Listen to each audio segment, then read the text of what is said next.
As you step into Tala, you're instantly transported back to the Sunday Omo in Samoa. Very nice. A restaurant opened by Henry Onesemo and his wife Debbie. Yeah. And then we just give it a nice little wrap. Tala, meaning tales or stories in Samoan, is the essence of this unique establishment. I feel like with Samoan food, it just got stuck at the night markets and the takeaways. There's a lot of, I would say, stereotypical ideas of what Samoan food is. You know, probably too rich, too fatty. It's the same as this and that. And that story, that narrative, I could never really identify with.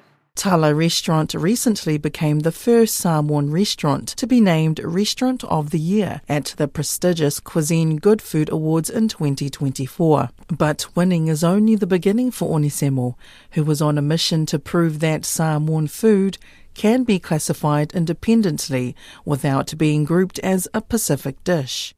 You know, it's okay to come in thinking, oh, it's Pacifica food, but my goal as the chef, and hopefully I accomplish that, to separate myself from anybody else, is that, you know, when they leave here, they will say, oh, that Samoan restaurant was really nice. I've seen a lot of Pacifica chefs, you know, showing off, oh, I can do this, you know, but it's all something it's European, it's Western, it's not something Samoan. So this is... Yeah, just a little bit of kalo with some seaweed. A few aspects of his restaurant include the digger setting table, giving off that ulole laulau vibe, where guests sit in front of the chef, watch and be served by Mr. Onesemo and his team of creatives.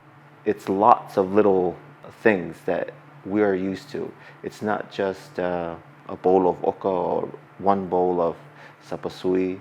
How do I serve sapasui as an entree? You wouldn't serve sapasui. So main. You know, like you can't really just serve sapasui as a main. You know, you gotta have sapasui, a little bit of pumasima, a little bit of laulau, maybe oka.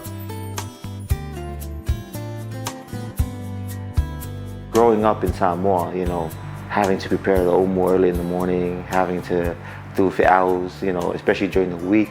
You always wanted to go out and play touch rugby instead of making saka. It wasn't until I lived in the States where I needed to supplement my income. My wife had a friend who had an Italian restaurant in Florida. One day in that restaurant, you know, I was already hooked. What was that hook that really got you into it? Were you like, was it washing the dishes? Was it like, were you preparing an Italian dish? What was it that really got you to? It brought me back to, you know, childhood memories.